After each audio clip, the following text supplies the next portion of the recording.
Mga fini ng Pau9 nagkagulo dahil sa pusa.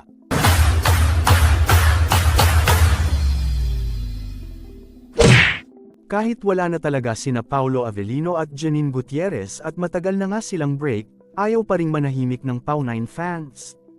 Marami nga sa kanila ang ayaw pa ring sumuko at umaasang magkakabalikan pa rin sina Paulo, Janine. Pero mukhang malabo nang mangyari yon, ha?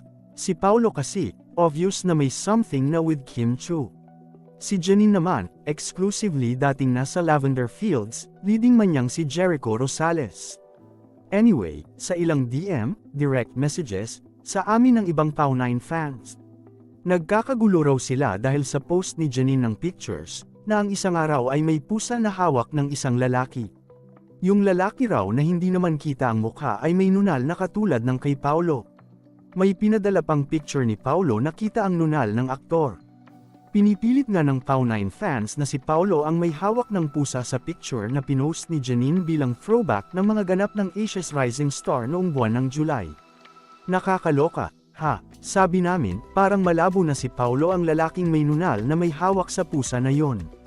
No, malabo talaga dahil matagal ng break sina Paulo, Janine, ha? Yun na yun.